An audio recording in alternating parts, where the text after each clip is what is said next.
Welcome to the DFS Pet Shop. I am your host, the DFS Jerusalem, and you can follow me, of course, on Twitter at DFS Jerusalem.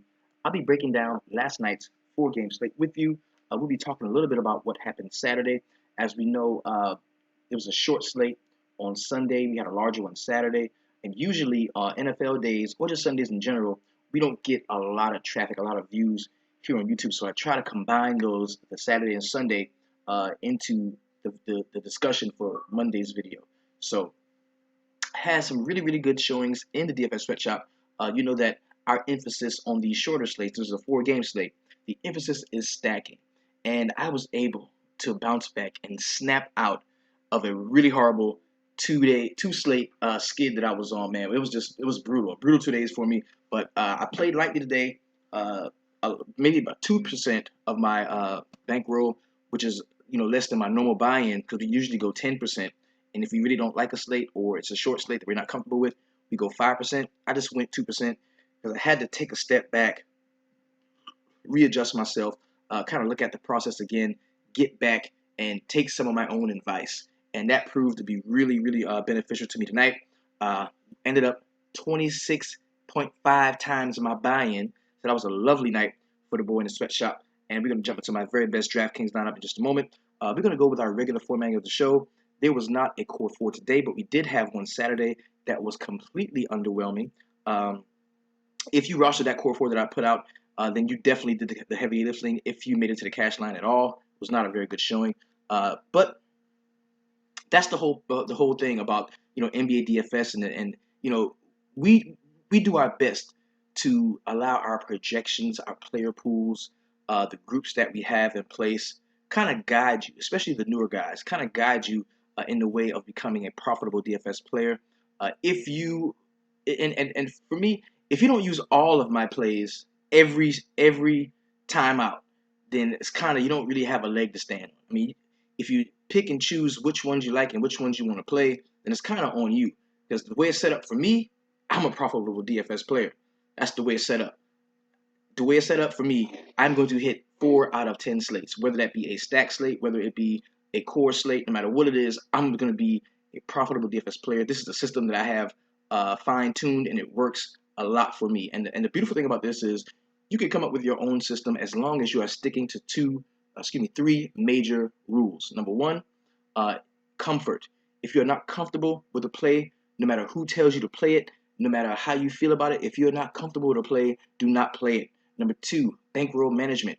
Always stick to the key feature of 10%, no more than 10% of your complete buy-in. We want you around for the entire season. And number three, develop a core and stick to it, whether it's a stacking core or it's the core four plays that you may get from me or create yourself. So I had a really nice weekend, man. And this is all a basketball show. So I love y'all. Y'all love me. I can talk about whatever I want to talk about. It's my show. And I had the privilege, the honor and the privilege of watching probably my favorite point guard play some ball today. Yesterday, excuse me. It was my son, man. I went to his first basketball game. It was a really nice game, man. He went out, scored 2 points, had 4 assists, 3 steals, and 10 boards. I'm talking about little man was cleaning the glass. He was getting it in, and it was beautiful, man. I love I had every rebound recorded on my phone. It was wonderful. I really like to see him play. The one issue that I do have with him is not him, but the coaching is, because I'm that dad that has issues with coaches. Is he's one of the taller kids on the team. Out of all of the tall kids on the team, he is probably the most coordinated, because these kids are 11 years old. My son is 11, and you're the tall guy, so he plays some center, but he's really a point guard. Because I mean, let's not get it twisted. I may look to be 240 and 6'8" LeBron size to you, but in all actuality, I'm only 5'8" and I'm 145 pounds. And I think I might have passed that down to my son. I don't think he's going to be a very huge guy, but he's very coordinated, uber athletic, a really good kid. And just because right now he's one of the taller kids on the team, the coach has him playing on the low block a lot. And I don't really like that, because that's going to stunt his ball handling growth immensely. So I talked to the coach a little bit after the game, and I kind of got the sense, if you're coaching kids, man, either you're one of two types of coaches. Either you're the kind of guy that wants to win. So no matter what size the kids are right now, you're gonna play them like they are. Like if the guy's a little guy that's pretty good handling the ball, he's gonna be the point guard. If the guy's one of the taller kids, he's gonna be the center. Or you're a developmental guy that wants to development, or a gal, because women can coach. You want to develop the young players. You're not really taking into account how tall they are. You're just working with them, individually and helping them be better basketball players. And this coach wants to win, and so they put the people in positions that fit their body types. And I kind of had an issue with that because I don't want my son, just because he's the tall kid now, he's not going to be the tall kid when he plays 12, 13 next year, and 14, 15, and 16, 17. He's probably going to end up being at the very most 5'10 if he's lucky. And that's point guard size. So I don't want him to get stuck being the tall kid that's a center and really not developing and honing his ball handling and shooting ability. So that was really nice, man, to see that. And if you're a coach, comment what you think about that at the bottom. But we're gonna go ahead and jump into the feature 4 plays of the night. These are the 4 most talked about, tweeted about guys in the DFS sweatshop, in the Facebook VIP, in the YouTube VIP, the guys that I brought over from YouTube and placed in their own separate Facebook group, as well as the chat on the DFS sweatshop website. Let's go ahead and jump into it. We're gonna talk about the who dat scoring all them points over there player tonight. This was a guy that a lot of us are on because we had no choice but to be on him. We knew Ricky Rubio was going to be out. The guy was about 42% owned. He showed a lot of ball handling prowess and promise in the beginning of the season when we didn't see Ricky Rubio for that stretch. We're talking about Chris Dunn. Like I said, he was 42% owned, 3.8K in salary, and went out and scored 42 DraftKings points. An excellent showing from Chris Dunn. If you had him, I know he helped you get closer to the cash line. The next player we're going to talk about is Elfrid Payton. Now, he was on a different slate. He was on the early slate, but dude just went out and balled, man. 46% owned, 6.1 in K in salary. He scores 46 DraftKings points. I had him nowhere. How did I miss that play? On the early slate, I had no Elfrid Payton. I played very lightly there too. Not a great showing there. I did cash, but Elfrid Payton balled out. Had a nice game. Now we're going to jump into the heat check play tonight. This is the guy. Doesn't have to be the highest price. Didn't have to score the most points. But he just fucking balled. Above everybody else, this dude went out and fucking balled. And we're talking about Eric Bledsoe. This dude is fastly, becoming one of my favorite point guards to watch. He's very tough, very scrappy, but he just needs to develop a little bit more consistency in his offensive game. Because sometimes he'll go out and he'll ball, but there's other times where he won't. And tonight he did. Went out in 38% ownerships. And see, the funny thing about today's slate, the night one, was that you had to choose at some point because you were going to go for the value somewhere. You were going to get a value point guard, whether it's going to be Chris Dunn, whether you're going to take a shot at Jamal Murray, just to separate yourself from the rest of the field with somebody lower owned. And I think that is what put 55% of the people that were playing on Kyle Lowry and took him off Eric Bledsoe. And Eric Bledsoe was only 38% owned.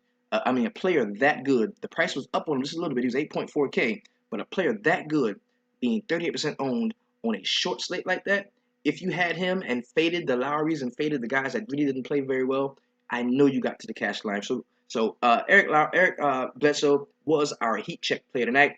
38% ownership, 8.4K in salary, went out and scored 68.5 DraftKings points and led all DraftKings scores on the evening. Now, we've approached the show, a part in the show, where we have to talk about that one motherfucker. And tonight's going to be a first. Take a swig of my Coca-Cola. Damn. It's all fuck that. I'm not going to take a sip. Let's talk about that one motherfucker. Because this wasn't just one motherfucker. This is one motherfucking team. We're talking about the LA Lakers. Man, y'all some motherfucking snowflakes. The whole team. We looked at the stat sheets that we put out. And the only place I even felt remotely comfortable telling people to roster was at the power forward position, talking about Julius Randle, and at the point guard position, because we knew that there was a good chance we were going to see Brandon Ingram starting at the point guard because D'Angelo Russell was out. But this team fucking sucks. This is a horrible team.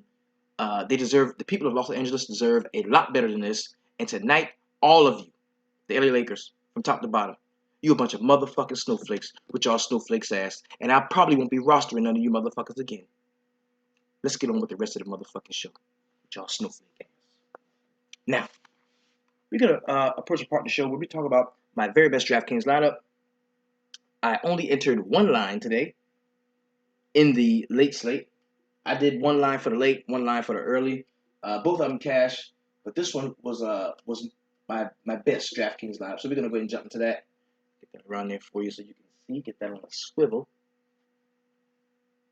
Alrighty.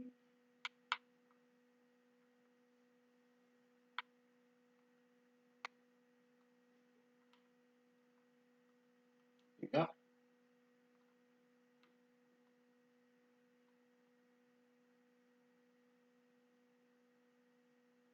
And I'm just going to give you a quick overview of this lineup, give you a look into the thought process, things that I was thinking as I was building this one. Now, you know we were stacking off the top.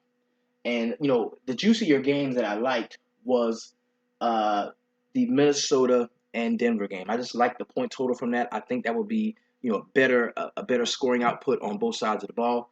But I didn't like a ton of Denver. I knew that I was going to have to choose between Karl Anthony Towns and Jokic because I didn't think that both of them would have good games. I thought maybe one of them would have a great game, the other one would have an okay game. So I went with Karl Anthony Towns thinking he would have the better game, and that proved to be true. 66 DraftKings points for him. We also had Andrew Wiggins, who had a very slow start to this game, but he ended up scoring 38 DraftKings points, which was not bad there. Um, Also, I liked on the other side of the ball, I liked no, excuse me, Chris Dunn was somebody that we went to too. I wanted to get more exposure to the Minnesota side. I knew Ricky Rubio was going to be out just like you did, so we started Chris Dunn here. The 42 points, we talked about that. And on the Phoenix side, I liked PJ Tucker. He's just shown to be a better player, all around fantasy player than TJ Warren. So TJ Warren is very close to being dead to me as PJ Tucker went out and scored 26.5 DraftKings points, a really nice showing from him. Eric Bledsoe, of course, the Heat check player tonight, did his thing.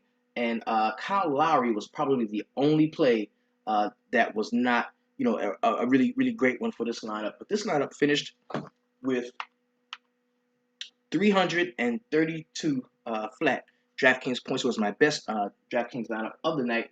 And I was able to finish 8th, 14th in a couple tournaments, 26 times my buy-in.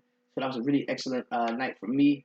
Very glad about that. And that kind of made up for the last couple of days that didn't go so well in the sweatshop, especially when it relates to the core four plays that we were a swing in the midst. So we got a lot to cover. We're gonna do a quick kind of an overview of the week before we jump into the recap of last night's games. And this is so we can get a chance to get to know the next few slates, man, because we got a lot of basketball left. We haven't even hit the All-Star mark yet. So tomorrow, Monday the 23rd, we're gonna have a 9-game slate. That's gonna be the one we talk about tonight. Then 6 games on Tuesday, which is pretty good. Any 6 to 9 games is who I really like to be. Wednesday we've got a big 10-game slate. Of course, that starts at 7 o'clock. We've got a 4-gamer on Thursday that, of course, we're going to be stacking on. That's a stack slate. And Friday, we've got 10 games again. So these are big games on this slate, as well as Saturday. We've got 7 games that start at 7 o'clock. Really good one there. And then on Sunday, we've got a nice 8-game slate, but it starts at 3 o'clock. The first game on that Sunday slate is going to be my New York Knicks going to Atlanta to take on the Hawks, where I will be in attendance. The wife and I are starting our anniversary festivities, and we will be going to Atlanta to enjoy the Knicks. And also, we're going to go down there Saturday, have a good time Saturday. So if you're in Atlanta, the game is on Sunday. We're going to be down there Saturday. If you're in Atlanta, hit me up. Send an email to the DFS Sweatshop Gmail. It's dfssweatshop@gmail.com, or my personal Maurice Simmons 95 at Gmail. Hit me up. You want to go out, have some drinks, talk some DFS, have a good time, not talk DFS. Just hit me up if you're going to be in Atlanta. And I'd love to get to know you, get to meet you if you are a part of the DFS Sweatshop family. So let's go ahead and jump into a quick recap of yesterday's games. We're going to start in Orlando, where the Golden State Warriors came to town. And did they come to town? Did they go to town? Good Lord. Kevin Durant didn't have to score very much. He had 15 and 10 to go with 6 assists and 3 steals. Also had a couple of blocks in the game. Had a pretty nice one, but we didn't have to see much Kevin Durant, so you didn't really get that return on the salary that you wanted. Draymond Green, 6 and 10 to go with 4 assists. Not a great game from him. He was a snowflake, actually. Jaja balled out on him. Had 14 and 5 with 1 assist and 2 steals. Pretty decent game we saw from Klay Thompson. 21 and 5 to go with 1 assist. And we also saw a nice game from Steph Curry, 27 and 4 to go with 6 assists while shooting 53% from the field. JaVale McGee off the bench played 12 minutes and had 13 points, 4 boards, and 1 assist to go with a steal. Pretty good game for him. Not much else we saw off the Golden State Warriors bench. The Orlando side, man, was a bunch of snowflakes in this game. But we talked about Elfrid Payton, man. He balled out. In his 39 minutes, he had 23 and 10 assists to go with 4 rebounds, 1 steal. Pretty good game we saw from him. Good game we saw from Bismack Biyombo. He got busy off of the bench. In his 23 minutes, he had 12 and 14 boards to go with 3 blocks. Really nice game we saw from Bismack Biyombo. Not a good one we saw from Nikolai Vucevic. 12 and 4 to go with 1 assist, 2 steals, and a block. And C.J. Watson, he did get the start in place of Evan Fournier, and he did play really well. When it comes to the price point that he was at, right around minimum salary, he had 12 points, 2 rebounds, and 4 assists to go with 2 steals. Pretty good game there. The next game we're going to talk about is the Dallas Mavericks at home, defending the home court against the LA Lakers. They sucked. The LA Lakers sucked so bad. It was so bad. Man, it was horrible. The only guy that scored in double figures was, Clarkson and Lou Williams did. Lou Williams had 15 points to go with 1 assist and 1 steal. Pretty good game from there. We also saw a nice one. No, that was not a good game at all, really. Nobody had a good game. They all sucked, and they're fucking snowflakes. This is horrible. Clarkson, 10 points, 3 rebounds. That's it. Julius Randle, 9, 6 rebounds, 4 assists, 1 steal.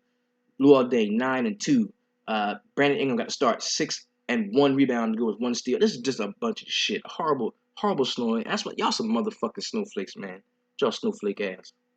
Sorry, man. On the Dallas Mavericks side, really nice game we saw from Deron Williams. Now, if you checked out the stat sheet, the stack sheet from the night, this is the side of the ball that we wanted you to work with, the Dallas side. We didn't like anything too much from the Lakers side. We wanted you to stack the Dallas side, and if you did that, you might have had some Wesley Matthews, 13 points, 2 rebounds, 2 assists, 1 steal. We talked about Deron Williams, 13 and 5 to go with 8 assists. Pretty good game there. Decent game from Dorian Finney-Smith off of the bench, 7 and 7 with 1 steal. Saw a nice one from Dirk Nowitzki, 13 points, 5 rebounds, 1 assist, 1 steal, and 1 block. So it was a pretty decent game for a lot of the Dallas players. The next game I'm going to talk about, Toronto Raptors at home against the Phoenix Suns. On the Phoenix side, man, T.J. Warren, he's almost dead to me. He is so close to being dead. So close. 4 points, 3 boards, and 1 assist in his 20 minutes. We saw Marcus Chris for 17 minutes. He had 4 and 1. Tyson Chandler, 1 rebound shy at that double-double bonus. He had 16 and 9 to go with 2 assists and 1 steal. Pretty good game from Devin Booker, 20 and 4 to go with 2 assists and 2 steals. Monster game, monster double-double we saw from Eric Bledsoe, the heat check player tonight. He led the team in 41 minutes, and he had 40 points, 6 rebounds, 13 assists, shooting 11 from 17 from the field at 64%, as well as going 4 for 7 from behind the arc. Pretty good game there. PJ Tucker doubled in his 32 minutes. He had 11 and 10 to go with a steal. And we saw Brandon Knight, 23 minutes. He had 12 points, 1 rebound, and 1 assist. On the Toronto side of the ball, Kyle Lowry was just having a bad game all around. And right around the last 3 minutes of the game, he hacked the shit out of Brandon Knight across the back of the head and got flagged for a flagrant 2 and did not finish the game. We also saw DeMar DeRozan leave with an ankle sprain. So it was a pretty bad showing we saw from the Toronto Raptors. But DeMar Carroll, in his 31 minutes, he had 14 and 4 to go with 2 steals and a block. Bebe Nogueira had 13 and 5 to go with 1 assist, 1 steal, and 2 blocks.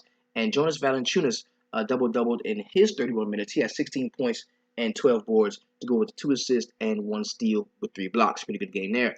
DeMar DeRozan, he did play 36 minutes until he left the game. He had 22 and 3 with 4 assists, 1 steal, and 1 block. Kyle Lowry, we talked about him. Snowflaked out on us, but he had 15 points, 4 rebounds, 6 assists, and 1 steal in his 37 minutes. Didn't see much else from anyone off of the bench for the Toronto Raptors side. The last game on the slate was the Minnesota Timberwolves at home at the Target Center, taking on the Denver Nuggets. Not a great game we saw from Danilo Gallinari. We knew he was coming back off an injury, so I kind of was cautious on rostering him at all. He had 14 and 6 to go with 4 assists. Kenneth Faried played 13 minutes and did not do shit, bro. He had 2 rebounds. That's it. Nothing else. Nikola Jokic, man, somebody who I've kind of faded. Well, not kind of. I faded him. I didn't have him anywhere. I chose to go the Towns direction. He had 18 and 8 to go with 4 assists, 3 steals, 1 block. Pretty decent game, but not that huge Jokic game that we have been seeing the past few slates. Gary Harris had a nice one. Chipped in 22 points to go with 6 rebounds, 3 assists, and 1 steal in his 35 minutes. Jameer Nelson had 9 and 2 to go with 2 assists. Wilson Chandler 17 and 6 to go with a steal and a block. And my favorite player today was actually Jamal Murray. He had 17 points, 5 rebounds, 3 assists, and 1 steal in his 20 minutes. And if he played more in the fourth quarter, I would have taken down some shit. I really would have. Nobody had him. He was like 6% owned. Really good play there. Darrell Arthur in his 20 minutes had 10 and 3 to go with 4 assists, 1 steal, and 3 blocks in the fourth quarter. Pretty good game we saw from the totality of the Denver Nuggets on the Minnesota Timberwolves side. Andrew Wiggins in his 38 minutes, he had 24 points, 4 boards, 4 assists, 1 steal, and 1 block. Pretty good game there, shooting 52% from the field, 1 for 3 from behind the arc, and he also missed 1 free throw out of the 4 that he did take. Karl-Anthony Towns had a huge double-double, 32 and 12 to go with 7 assists, 1 steal, and a big 4 blocks, shooting 68% from the field. He just took Jokic to school. He crushed Jokic. It was a murder. It was a murder. Zach LaVine is bad right now. He's playing very bad right now. 32 minutes for him. He had 4 points, 2 rebounds, 1 assist, and 1 steal in his 32 minutes. That was bad. Chris Dunn damn near triple-doubled on him now. 10 points, 8 rebounds, 9 assists, 3 steals, and 1 block in his 34 minutes while shooting 37% from the field. So if he has a better shooting percentage, he has a much better game. But that's neither here nor there. Shabazz Muhammad was a nice play off of the bench in his 33 minutes. He had 20 points, 5 rebounds, 1 assist, and 1 steal. Pretty good game we saw from Shabazz Muhammad. Now that we've recapped last night's games, let's go ahead and take a look forward to tomorrow and check out the player pool and pricing for tomorrow's 9-game slate. Once we do that, we're going to jump into the point totals so we can get a better read on exactly where we want to place our DK dollars once we are rostering. And then we're going to take a quick look at the turbos as well.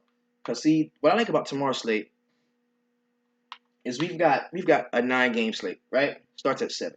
We also have a 7:30 turbo with 4 games and an 8 p.m. Slate with 4 games. So let's make a lineup or two in these using. All right, let's just say we have a game. Say we had a 4-game slate last night, right? And it scored 332 points. It's a pretty good DraftKings score. Let's say that we could get 332 points in one of these. How do you think you would do in the main? And how much ownership do you think you would see from that line in the main? That's why it's so important to take a look. Now you don't have, if you're not comfortable with what you see once you go in there, it's all good. Just rock with the main. But if you find major comfort in these 2 4-game slates, throw them bitches in the main. Throw them in the main. It's a strategy that we use in the sweatshop all the time, and it works. So let's go ahead and put the player pricing. And we're going to roll through it fairly quickly so that we can jump into tomorrow's point totals, because I think there's some very juicy matchups. I haven't so much looked at the actual DraftKings salaries as much as I've just been looking at some point totals. Because the process is being refined, man. I'm going back to what got us here. Good cores, solid value plays, and smart DFS. Not making sports decisions, but good fantasy sports decisions is what we're going to be doing going forward. So we can see immediately James Harden is going to be the highest salaried player on tomorrow's slate. He's right at 12.1K. This is a matchup against the Milwaukee Bucks at Milwaukee.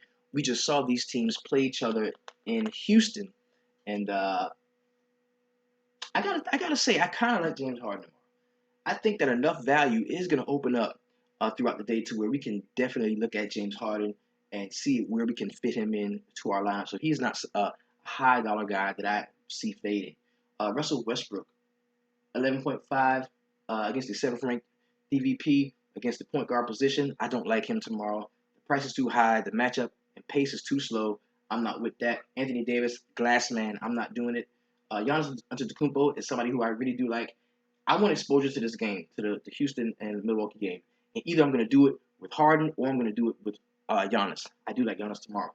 Cousins against Detroit. This is a 5th ranked DVP, but we just saw what DeMarcus Cousins was able to do to a really good post playing defensive team in the Memphis Grizzlies. So I'm not scared to roster DeMarcus Cousins tomorrow, especially at 10.5K. The price is up a little bit, and I think that's going to make his ownership low. So I do like him tomorrow. Uh, Kevin Durant at 10K against the Miami Heat. No, thank you. I don't need that. LeBron James. Do we see 40 minutes or 30, 35 minutes, 38 minutes? High 30s minutes from LeBron James tomorrow. I don't think we're going to have to, especially if we don't see Anthony Davis. So I probably will not have very much LeBron James. Kawhi Leonard, I like him at 9.4K. I think if the game blows out, he has the biggest role in the blowout. So I definitely will look at him tomorrow. We got John Wall going to Charlotte, take on the 5th-ranked DVP against the point guard position. If there was anybody right now on this slate, from just watching first glance, that I would ignore DVP and just fire him up, it will be John Wall tomorrow. I do like him tomorrow at 9.3. The price is up a little bit, so I won't have complete full exposure to John Wall, but I will have him in a couple spots. Steph Curry is a no for me at 8.7K. Kemba Walker, he's at home. Kemba, Charlotte at home. What happened the other night is probably going to take a lot of people off of Kemba. So he was bound to have a bad game at home at some point, and I think it happened. Okay, it happened. But now he's in a plus matchup against another point guard that he kind of wants to prove that he is an elite talent like those guys are. And tomorrow's going to be his chance. He's going to be at home, fast-paced game. Two of the faster-paced teams in the league. Very similar makeups these teams do have, so they match up quite well. I think it's going to be a lot of points in it. I think this is actually a stackable game. I like Kemba Walker. If the Washington and Charlotte game is somewhere in one of those 4 games, either the turbo or the main, I'm going to stack the shit out of it and just see what happens. So I do like Kemba Walker tomorrow at home. Chris Paul, of course, he is out. Draymond Green is in play for me, even though this is the 2nd-ranked DVP against the power forward position. I still like Draymond Green tomorrow to bounce back. I like Carmelo Anthony against Indiana. Paul George is a decent defender, but he's not going to be able to stop Carmelo Anthony. I like him tomorrow at 8K. DeAndre Jordan is in play for me at 7.9. Kyrie Irving is my favorite play from that Cleveland game. He's the only guy that I feel like I can roster with confidence because he's, of course, the primary ball handler. We like to target primary ball handlers in any situation. I like Kyrie tomorrow at 7.9. Paul Millsap is in play for me at 7.8. Blake Griffin, of course, we know he's out. Nicholas Batum. I like him tomorrow, but not as much as I like him. 7.7K. The price is up on him a little bit. There's another small forward in this game because we can put him at small forward or shooting guard. There's another guy in this game that I like more than Nicholas Batum. We're going to get to him in just a moment. Hassan Whiteside. Last time against Golden State, he fucking balled. And I think a lot of people are going to forget that or not even remember that. And so he's going to be off the table. But at 7.7K, what the fuck does he have to do to make value? I mean, a double-double and he's almost at value. And this guy can do that. He can do that. So I do like Hassan Whiteside tomorrow. Jeff Teague is automatically in play against my New York Knicks, even though they're the 8th-ranked DVP against the point guard position. I do like Jeff Teague tomorrow. Kevin Love is not in play for me very much tomorrow. I don't like him. Paul George, yes, at 7.5. He's going to be seeing some Carmelo Anthony defense, which we all know is no defense at all. Rudy Gobert, he is in play at 7.3. The price is up on him just a touch. Now, this has an outlier. If we don't see Adams tomorrow, I love Rudy Gobert. If we do see Adams tomorrow, I just like him a little bit. So we're going to keep you posted on that. Goran Dragic at 7.2. I say this every time I see this guy's name. This guy leads the league in drives per game to the basket. I like him tomorrow. Steph Curry is not a good defender. I think Goran Dragic can have a really nice game tomorrow. Andre Drummond, 7.1. Yes, he is in play for me. The interior is weak now in the Sacramento front court with Rudy Gay being out for the season with that torn Achilles. I think we can attack that tomorrow with a collection of Detroit guys, most notably Andre Drummond. 7.1 is the price point. What does he have to do to make value? 7.1. Technically he has to get 42 DraftKings points. But man, a big double-double and we're good. So I like him. Jrue Holiday is in play for me at 7.1. Going up against Kyrie Irving, who does not like to play very good defense. Dwight Howard is a no for me. Gordon Hayward is in play at 7K. He'll be seeing a lot of Roberson defense, he's a really good defender. But who's going to score for the side? And just the fact that Westbrook is going to be on the court, the pace of the game is going to be just a touch higher than it would normally be for a Utah home game. I think he's just so good Westbrook, that is, he's going to overpower the game and allow the game to be just a bit faster, so we see more touches from the Utah side. But I don't think he's going to speed the game up to the point to where we can roster him, if that makes sense, and it should. Jabari Parker at 6.9 is not in play for me. LaMarcus Aldridge is in play for me at 6.9. I like him. Kristaps is in play at 6.8. I like him. Bradley Beal, he owes me money. So I think I'm going to have some Brad Beal tomorrow because he owes me money. I like Brad Beal tomorrow. We can definitely roster Reggie Jackson at 6.6K. A lot of people have been off him for the last few games. He's been playing quite well. I like him. Miles Turner is in play for me at home against the Knicks to attack them in the front court. I like him. George Hill. We can go to George Hill at 6.6. Like I said, Westbrook being on the floor is going to benefit the Utah players a lot when it comes to actual possessions and touching the ball. Just the fact that when he gets a rebound, he's running, he's going straight. Either he's going to score or he's not. And every play is that. But what I'm saying is we're going to see more offensive touches than you would usually see for that Utah team. So I do like a collection of the Utah players, George Hill being one of them. Brook Lopez, you know what? He's going to play for me at 6.5 tomorrow. I like him. I also like Derrick Rose up against Jeff Teague, one of the worst defenders in the league against the point guard position. They are 26th in the league defending that position. I do like Derrick Rose tomorrow. Markieff Morris is in play at 6.3. We can attack Charlotte, rebounding the basketball, and Martin Gortat does not do that very well, so we can look to the other players, him and another guy I'm going to talk about in just a moment, when we want to attack Charlotte, rebounding the basketball. Klay Thompson is not in play for me at 6.3. Enes Kanter is a no. I like Tobias Harris tomorrow.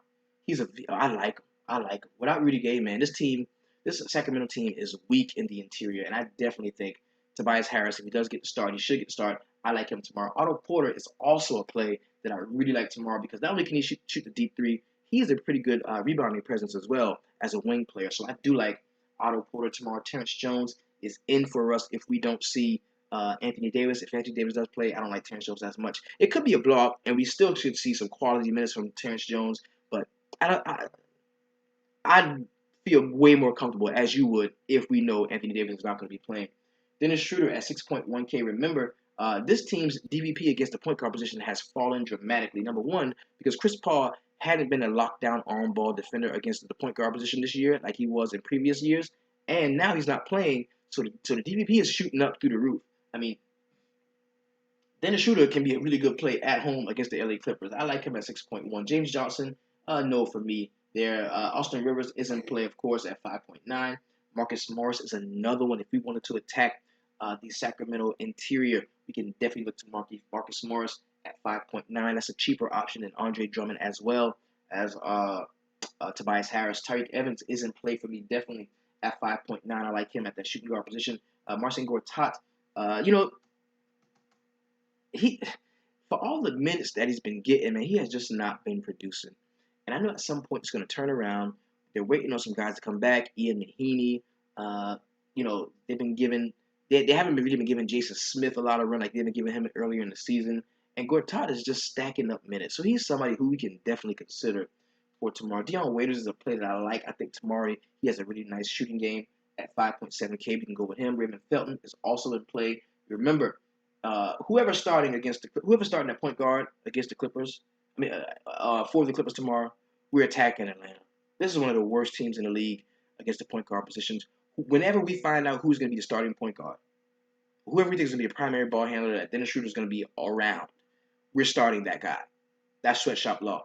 Attack Atlanta on the perimeter, most specifically at the point guard position. Eric Gordon is in play for me at 5.6. I like him. David Lee, if he does get the start against the Brooklyn Nets, yes, he's in play. Thad Young, 5.5, he's in play for me. Caldwell Pope may not play tomorrow. If he does, I still don't like him. I want to give him a game or two to see where he's at. Michael Kidd-Gilchrist is a very interesting play tomorrow. I don't want to have too much of these guys on the main, as far as a stack, but I will have a fair amount of these guys in some individual lineups, like one-offs, maybe one or two of them. I like Michael Kidd-Gilchrist tomorrow at that 5.4 price point. The price is not going up as his production is.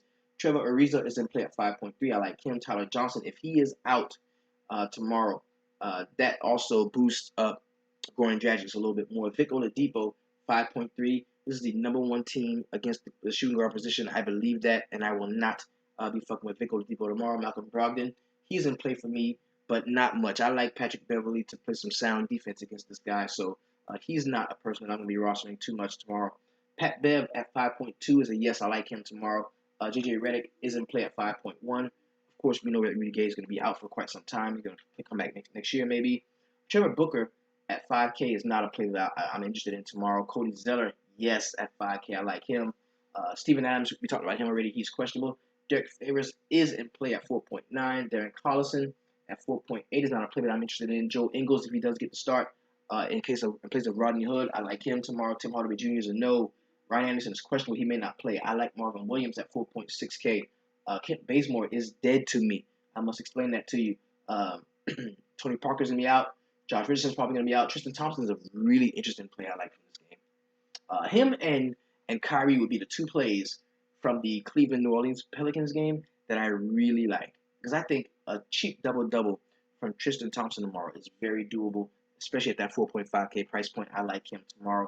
Jamal Crawford is a no for me. He has not been playing well off of the bench. And we thought he would see an increase in minutes because Chris Paul is not there. But no, man. The coach's son and Raymond Felton are eating those minutes up, as well as J.J. Redick. Bojan Bogdanovic is not in play for me at 4.5. I believe he used to play for the San Antonio Spurs. This may be a revenge game, but he's not in play for me. Joakim Noah, if he does play, I don't like him at 4.4. Rodney Hood is a no. Of course, he's out. Maurice Spates is a no for me. Montrezl Harrell is a no for me. John Lure, if he does play tomorrow, because we know he's been having injury concerns lately. If he does play tomorrow, I do like him. Sean Kilpatrick is a no for me. Kyle Quinn, no. Sam Decker, yes. If we don't see Ryan Anderson and Sam Decker does get the start again, I like him at 4.2K. Garrett Temple is not in play for me. DeJounte Murray, if he does get another start, we've got to start this guy. Brooklyn is like one of the worst teams in the league against the point guard position. They're 29th to be exact. If he gets another start in place of Tony Parker, we've got to roster DeJounte Murray at 4.1K. I like him. Clint Capella, if we see the minutes increase, which we should because we knew that they had an injury to Nene Hilario. So I kind of like Clint Capella tomorrow, especially at 4K. Ty Lawson is not in play for me. Matt Barnes is not in play for me. Patty Mills is not in play for me. Jeremy Lamb is questionable. He may see the court tomorrow. I like Frank Kaminsky as a cheap value play at 4K. I like him. Shelby Mack is a no. Iman Shumpert is a no for me. Michael Beasley, he plays Houston. He balls out. We've got to pay attention to this. The guy wanted to play for the Houston Rockets.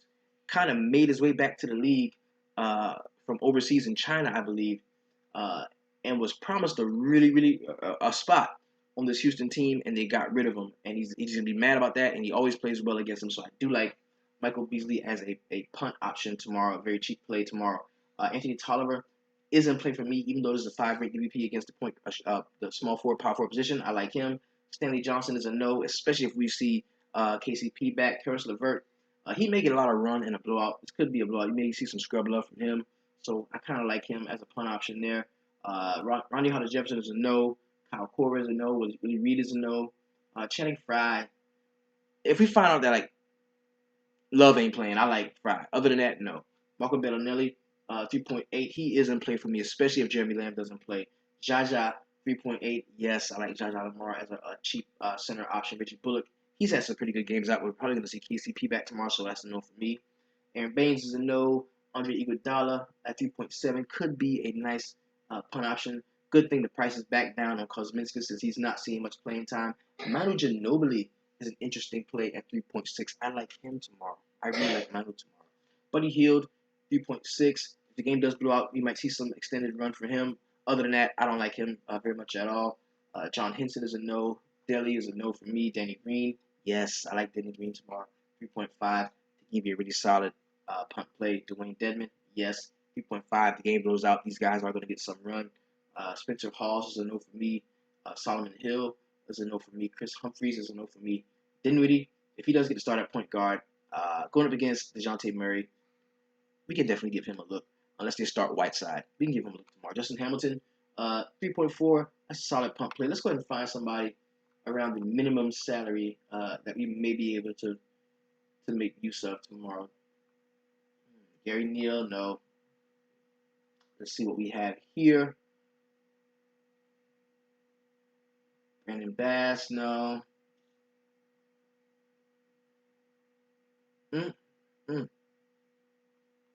Mirza at 3K.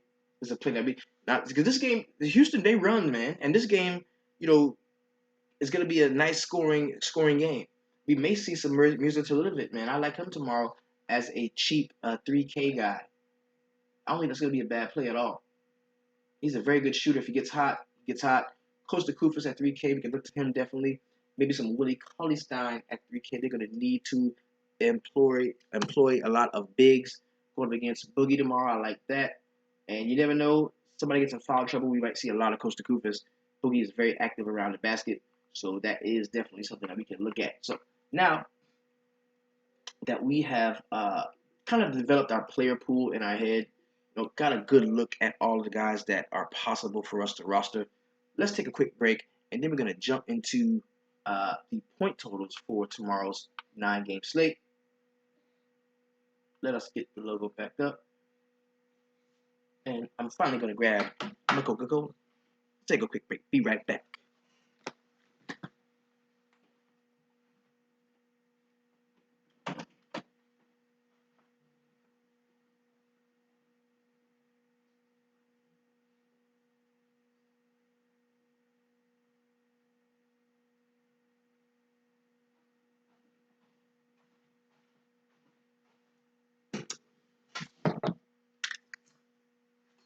All right. Had to do a little quick security check. Got babies in here. Make sure the perimeter is secure. Everybody's fine. Everybody's all right. Let's go ahead and jump into the point totals for tomorrow's 9-game slate.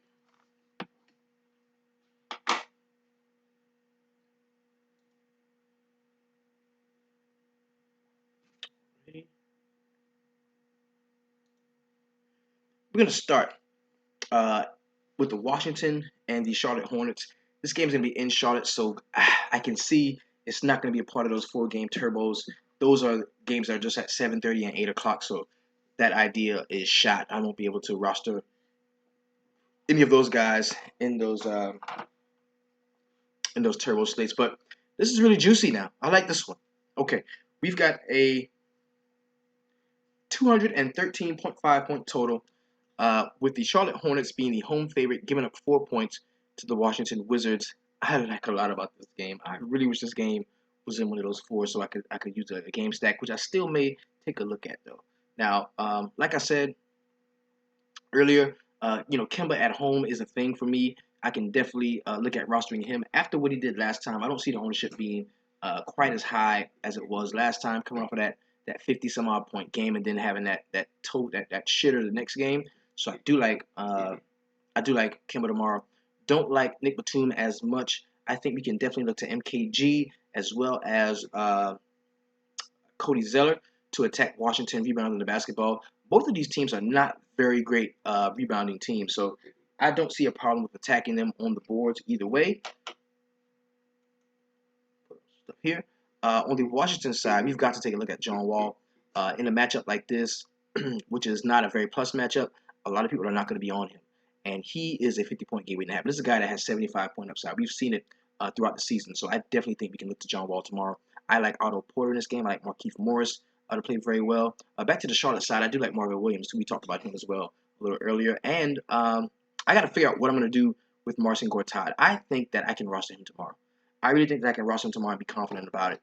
So the next game I'm going to talk about is the LA Clippers going to Atlanta to take on the Hawks. There is no point total yet out for this game because we know we've got a couple of injuries. We know Mike Muscala is not going to be playing. We know on the LA Clippers side we're not going to see. We know we're not going to see Chris Paul. We know we're going to see Blake Griffin. So where do we attack this game? Do we attack this game in a low post? I don't think so, because I think a lot of these guys are going to cancel each other out, especially when it comes to Dwight Howard and DeAndre Jordan. Dwight Howard does not have the competitive fire to look at DeAndre Jordan and be like, yo, this dude is gonna try to outplay me, so I'm going to outplay him. He doesn't have that competitive fire, so that would take Dwight Howard cleanly off of the table for me. I'm not gonna have any Dwight Howard tomorrow. That's a complete fade for me. I do like DeAndre Jordan in a sense, but I think there's gonna be other center options that won't be in those tough matchups that we can look to tomorrow. So I would attack this game more so from the perimeter. We know we can attack Atlanta on the perimeter, most specifically at the point guard position. So whoever I find out is going to be the primary ball handler, the first guy to bring it up the court for the LA Clippers. We should find that out earlier in the day because this game is a 7:30 game. That's who I'm going to be rolling with. I'm gonna roster that guy. I'm going to have him in a lot of different spots. Okay. So we know that's between the coach's son as well as Raymond Felton. So whichever guy is starting between those two is a guy that I'm going to really be on. Now, in some cases, they both start, and we see one of them play the three. In that case, I'm going to be rolling with the cheaper guy, which is probably going to be Felton. On the Atlanta Hawks side, Dennis Schroeder has been picking up his play of late, and he's somebody that I think will continue to see a low ownership until his price creeps back up towards 7K. I believe it's at 6.6 now. That's very doable. 6.1, I think. So that's very doable when it comes to a guy that's going to be leading an offense with players that can finish the way these guys can. You talk about guys like Thabo Sefolosha. You talk about Paul Millsap, which might be a decent play. You got Dwight Howard, who's of course a finisher at the rim, being that big center, that big in the post. So I definitely think we can look to Dennis Schroeder, and I do like Paul Millsap some in this game too. The next game I'm going to talk about is a 217 point total. The only thing about this game that may take a lot of us off of it is the San Antonio Spurs are giving up 11.5 points to the Brooklyn Nets. So the Brooklyn Nets are yet again a home dog, and I don't know how we can roster these guys. At what point can we roster these guys in this matchup when we're talking about both sides of the ball? The only person that I really feel confident about is Kawhi Leonard at 9.4K. I think he can go out and really get the blowout going, and maybe we won't have to see him much in the fourth quarter, but I think the damage that he can do can be done very early in the game, and he's been playing quite well lately. Been playing quite well lately. I think he's someone that we can definitely look at, even though he's at that 9.4K salary. We can also look to Danny Green. I like him on the San Antonio side. Danny Green has been playing better lately, and you got to look at the guy that's spelling him. The guy that's spelling him is like old as shit, and he's still pretty good. But Manu Ginobili, we're not gonna have to see 25 minutes from Manu Ginobili. And if this game is well in hand, I think we can see just enough Danny Green for him to easily get that 20 points that we want when it comes to a 3.5K in salary player. And I do like Manu Ginobili some if I think the game was going to be closer than the point spread tells us it's going to be. On the Brooklyn Nets side, there's a couple guys that I'd be interested in. There's going to be some scrub love in this game. I've got to find out exactly where it's going to come from, whether Spencer Dinwiddie is going to be starting or if we're going to see Isaiah Whitehead. If it's Dinwiddie, I like him. Whitehead, no. As far as the bigs go, I'm not on Trevor Booker tomorrow. I don't think he's going to have a really good game. David Lee may get the start tomorrow for an injured Paul Gasol. If he does, I like him. I like Aldridge in this game. But let's keep in mind that this game does have significant blowout potential, so we don't want to roster too many guys, especially high dollar guys. We don't want to put too much of our DraftKings salary into this game. It's 9-game slate. We can spread it out some more and get some exposure to other guys in other spots. The next game we're going to talk about is the Sacramento Kings going to Detroit to take on the Pistons. There's not a point total yet released for this game. We know we're not going to see Rudy Gay tomorrow. We know that KCP is sitting with that questionable tag, so there's no point total yet for this game. But when we talk about game flow and what can happen, Detroit is a very slow-paced team, as is the Sacramento Kings. So just that right there kind of, brings up a caution for me when it comes to if I want to roster Boogie, because whether I want to headline Boogie in my lineups. Because, on a state like tonight where we've got Harden, where you've got Giannis, where you've got Westbrook, where you've got Durant, you've got LeBron, you got all these high dollar guys. You're not going to be able to get 2 or 3 of them on your lineup. You're going to have to.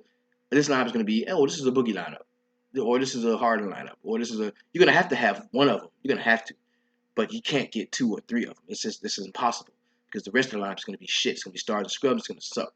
So I'm asking myself now, do I want to have Boogie lineups? And the answer to that question, man, is no.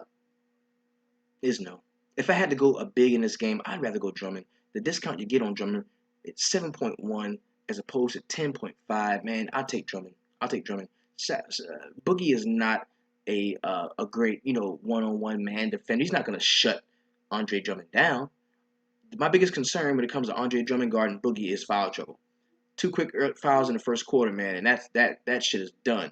But then the next guy comes in is going to play the rest of the minutes, and he's going to clean up. So that may be a strategy that we employ when we start maybe a backup center or a secondary post option for the Detroit Pistons tomorrow. Like I said, Boogie is not in play for me. Collison is not in play for me. There's really not much I like on the Sacramento side anyway. The only person, like if I'm on some punt shit and I need, I got 3K and I need a big or something, then yeah, I'll go Costa Kufas. Yeah, I might throw Willie Cauley-Stein in the lineup or two, but as far as trying to extract meat and potatoes from this game and from the Sacramento Kings specifically, I won't be doing that tomorrow. I think Reggie Jackson is a really good play as far as attacking the Sacramento Kings on the perimeter.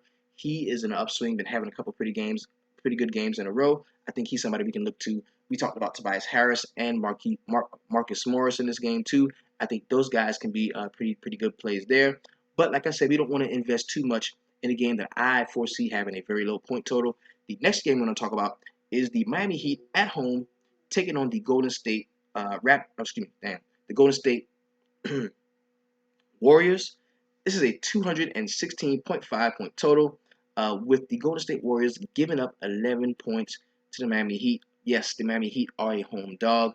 They get a bump from me just because they're at home and they're going to be wanting to defend their home court. Whiteside really got busy against these guys last time they played. It could happen again. Most of the time, you think that, oh, the Golden State Warriors, they get taken off of the floor. They take the center off of the floor, but that didn't happen last time. That didn't happen last time.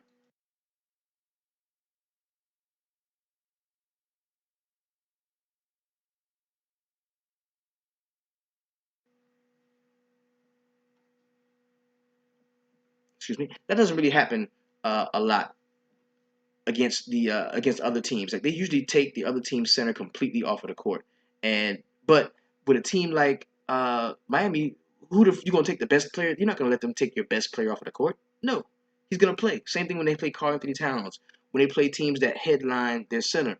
So I do see a nice solid amount of minutes for Whiteside tomorrow, and the price is down 7.7K. He doesn't have to do much to return value. I think he's in play. He's someone that we can definitely look at tomorrow. Goran Dragic, yes, I like him tomorrow as well. We talked about that. A guy that's leading the league in drives per game against Steph Curry, who does not play defense on the perimeter at all. I like him tomorrow. Now, I don't think. And another thing about this team will underperform. They're on a back to back. Maybe a guy sits. Maybe they don't get up and play. Maybe they play down to the level of the Miami Heat, and we don't see a full on blowout from this team. Maybe they don't. These guys, hey, I like a couple Miami guys. I like Dragic, and I do like Whiteside in this game. Golden State side, I just the blowout factor, the blowout risk is real, and for that reason, I'm not gonna pay up for Durant. I'm not gonna pay up for Curry. But if I wanted to fuck around with Draymond Green or Klay Thompson, yeah, that's the way I would go. That's the way I would go in this game. Now, and I must note that the leading fantasy scorer right now for the entire season in the league is Kevin Durant. So if I'm telling you I'm not playing Kevin Durant, I'm not saying don't play Kevin Durant. I'm not saying I'm not playing. I'm just not playing. But he can go off at any time. He can pop. He's got a 70-point floor. I mean, 70 points ceiling. Kevin Durant does, that is. Next game I'm going to talk about is my New York Knicks going to Indiana to take on the Pacers. This is a 219-point total. Very juicy point total there.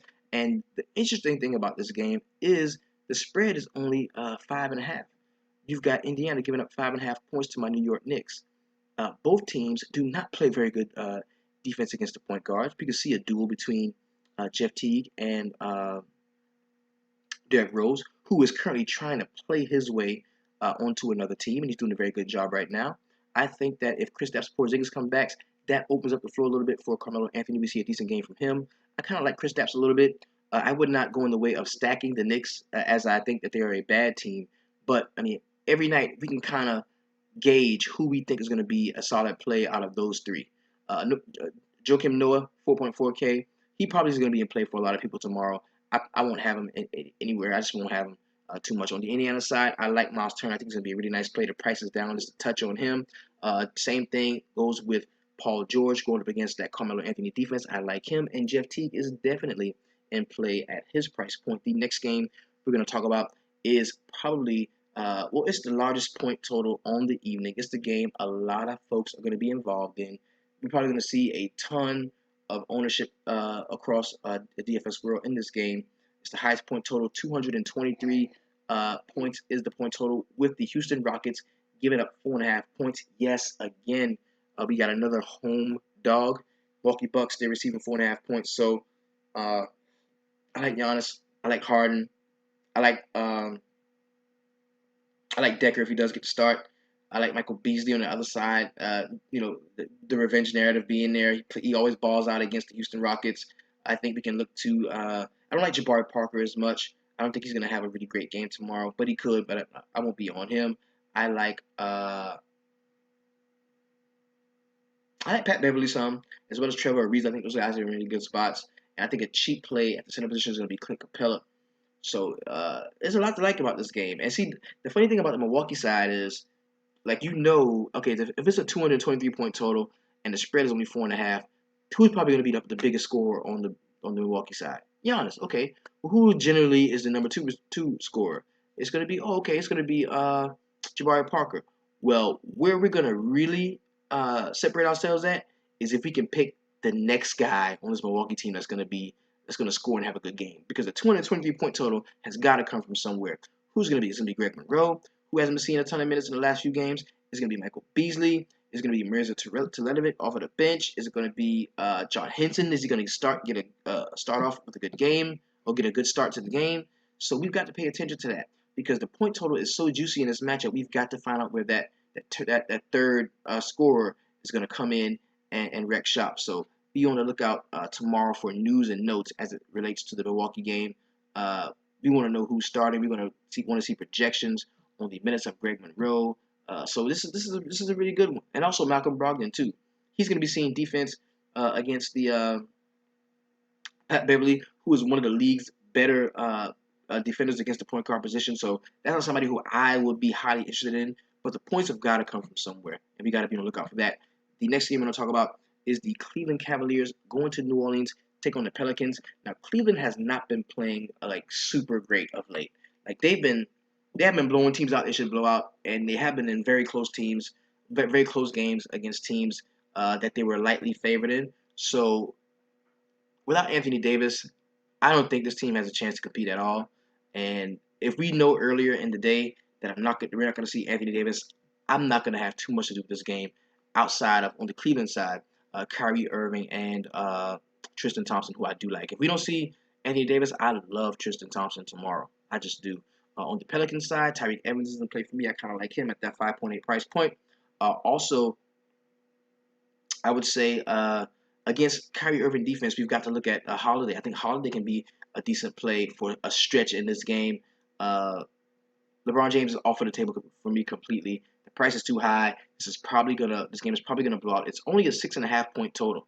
So maybe they know something that we don't know. Maybe they know that Anthony Davis is not playing, because that's a very small point total for a team this bad taking on the world champs. Uh, I think we can definitely look to maybe Kyle Korver could be somebody we can look to in this game to get an increase in minutes if we don't have to see too much LeBron and Love. We've got to see if Love is actually going to be playing, if they're going to be sitting anybody. There's a lot of variables that are attached to the Cleveland Cavaliers whenever they take the floor. So, like I said, it's a 216 point total, with the New Orleans Pelicans being the home dog, getting 6.5 from the Cleveland Cavs. It's going to be really good slate tomorrow. The last game on the slate is the Oklahoma City Thunder going to Utah to take on the Jazz. It's only fitting that the slowest paced team on the board is the last game, so we've got to kind of choose if what we want to do as far as having a late night hammer. Do we want to have one at all? Do we want it to be Russell Westbrook? I don't. Do we want it to be anybody from the Oklahoma City side? I don't. Do we want it to be some Utah guys? Yes, I do, because the pace of the game is often dictated by the best player on the floor, which tomorrow, no doubt in my mind, will be Russell Westbrook. I think he does have a good game, maybe triple doubles, just not a big enough triple double to get us 66 points, the 70 points that we're going to need to see that 6x value at a price point that high. So I will be taking full advantage of the Utah side of the ball. I like Gordon Hayward in this game. I like George Hill against Russell Westbrook. I really think we can look to Joe Ingles if he does get the start with Rodney Hood not being there. And I think Rudy Gobert is in play too. But like I said earlier, if we don't see Steven Adams, I really like Gobert. If Steven Adams plays, I just like Gobert a little bit. Not really interested in Enes Kanter. He'll be playing against the Utah second team. could be a nice play, but I'm not really interested in him very much. I just don't, know where that impact scoring is going to come from. And it's not the point total is not big enough for me to scour the Oklahoma City Thunder team looking for that player or two that's going to, be able to help Russell Westbrook beat the Utah Jazz. So I'm going to have very light exposure to the Oklahoma City Thunder side, but I do like a lot of the plays on the Utah side. So this has been your DFS Jerusalem. Thank you so much for everything that you've been doing for us, for the community, for the DFS Sweatshop in general. Shout out to everybody in the Facebook VIP, all of the paid subscribers in there. Thank y'all so much for what y'all been doing. Shout out to everybody in the YouTube VIP, the guys that I brought over, the guys from Twitter, you here on YouTube. Thank you so much. If you would like to support the show further, because of course, remember, you're supporting the show right now in its purest form by giving me a simple look, a simple view, commenting, showing up every day with me. If you want to support the show further, there's a box over there that says support the show. Go ahead and click that. Then it takes you where it needs to take you. You can go ahead and copy some DFS Sweatshop swag. The shirt should be out to you February 7th. I'm looking forward to rocking that DFS Sweatshop swag with you as we journey to the 300 Club nightly.